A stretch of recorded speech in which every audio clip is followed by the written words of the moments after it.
We kicked off with some coverage of esports today, and now it's time for our Ksports segment.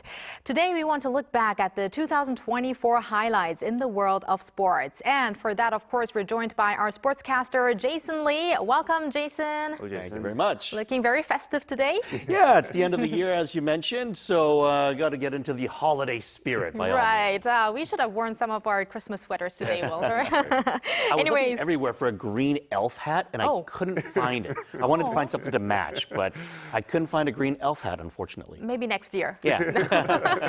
But Jason, because this is actually going to be probably the last time that we see you this year on the Culture Wave, we want to take this opportunity to recap the top sports stories of 2024. So first of all, let's start with a very noteworthy young KLeague player.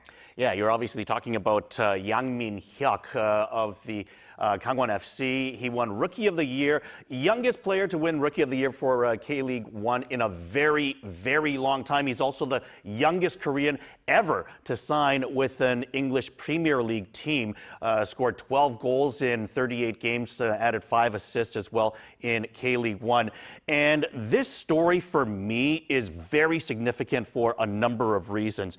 Obviously, he's a great player. When you watch him, he's not the biggest guy, but he's not really small either. He has really good ball control. Kind of reminds me of like Lee Young-pil from back in the day, except he also has finishing ability as well, rather than being like a wing back. So to be this good at a young age, I think it's really important for Korea because, of course, Son Heung-min is now 32 years old.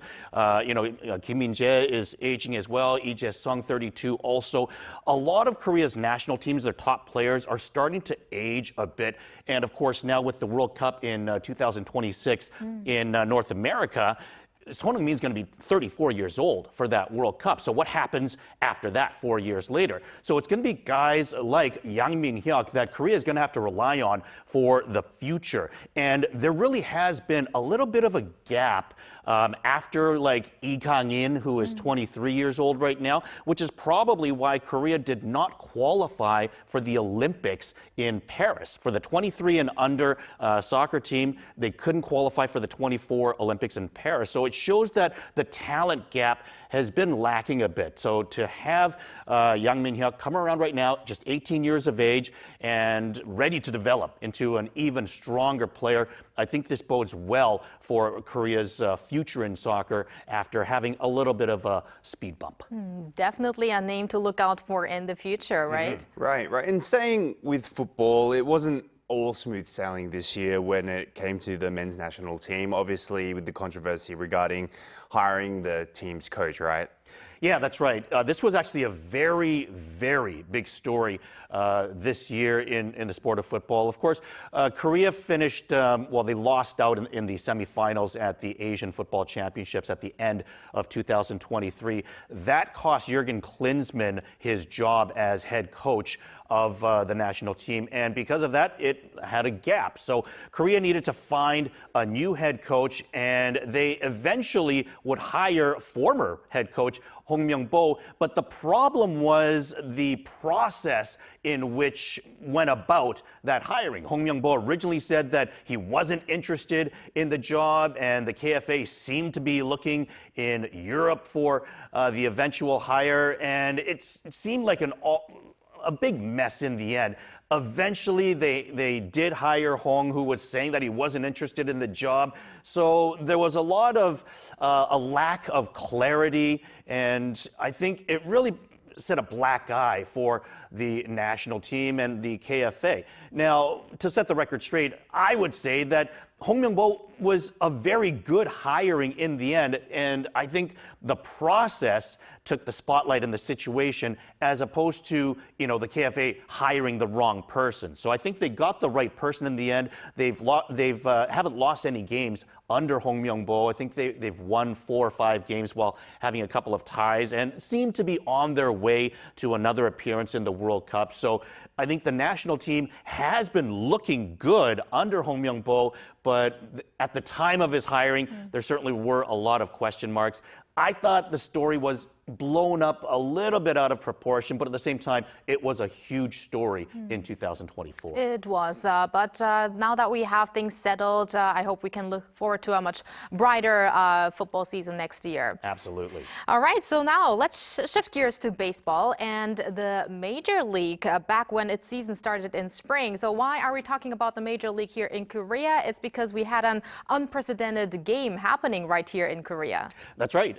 Korea hosted a pair of Major League Baseball games, and it wasn't just any old Major League Baseball game. It certainly wasn't a preseason game or an exhibition game.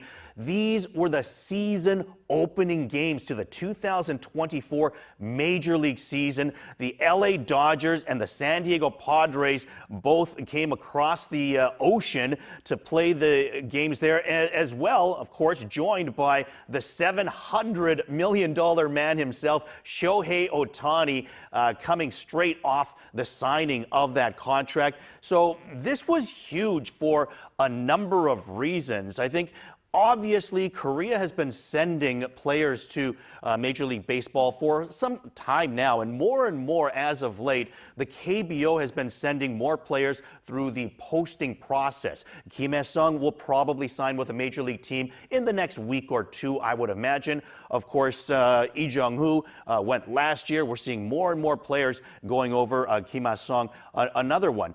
But I think it's been a little bit different in terms of respect from Major League Baseball towards Korea's game. Now, I remember when Rob Manfred came to Korea to check out the Kochuk Skydome where they played those two games, and his first impression when asked about it by reporters was, I think it's kind of small.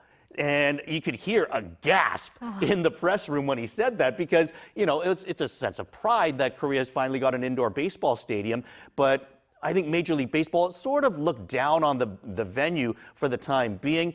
A couple of years earlier, Korea tried to have an exhibition game with major leaguers after the seasons of both leagues were over. However, those games were eventually canceled because of a lack of interest. So when they were having these games set up to be regular season opening games in Korea, I think there were some doubters as to, is this going to work? They tried this before, it failed, but in flying colors, both games were sold out. Fans were raving about Korea's hospitality, the cheerleaders, as well as the way that Koreans cheer for their baseball teams and players, I think were highlighted all over the place. And if anything, I think Korea was praised for their fans and how they support baseball. If I remember correctly, Jason, you were at the event as well. I was, yeah. I went to the first game. How was the atmosphere? The atmosphere was absolutely electric. Of course, the cheering was as loud as it's probably ever been for a Major League Baseball game.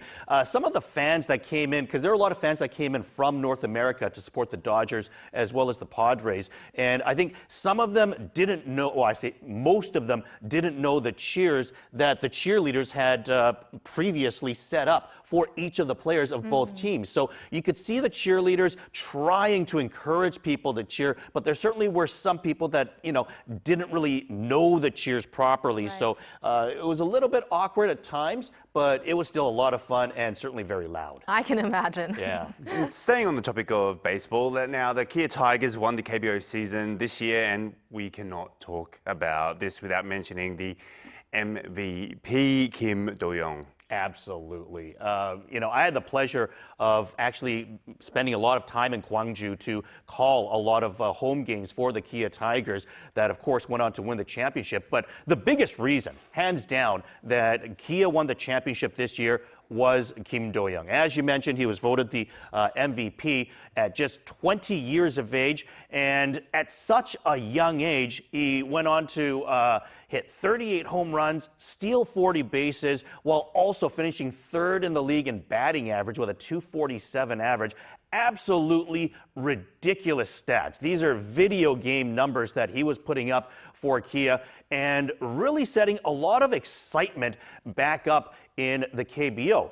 You have to remember that going into this season, the KBO was losing arguably their biggest star in Lee Jung-hoo, who had just signed with the San Francisco Giants in Major League Baseball. So Korea's losing a top talent, one of the most exciting, biggest names. And what happens? Kim Do-young comes out of nowhere. His third season in the KBO, really didn't do much in his rookie year, started to show some flashes in his second season, and then this year, an absolute explosion of offense and winning over millions and millions of fans. His jersey, I think, earned something like $7 million in jersey sales this year, just showing how popular he was. And when the KBO needed a new star player most with the loss of Lee Jung-woo, Kim Do-young comes in and saves the day.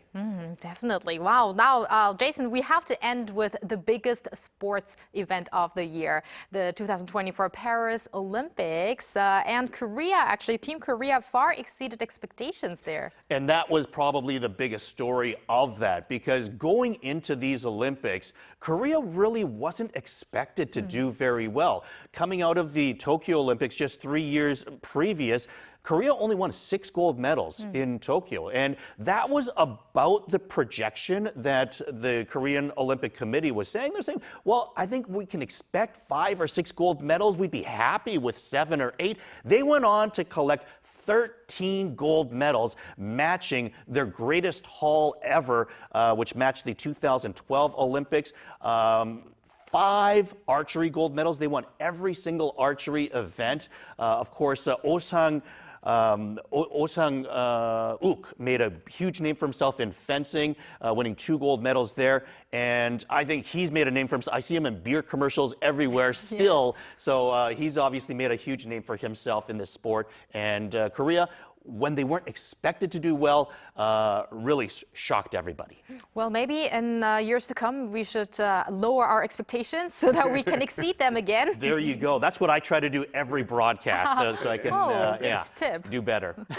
Thank you very much, Jason, for that wrap-up of the 2024 sports highlights. And hope to see you next year.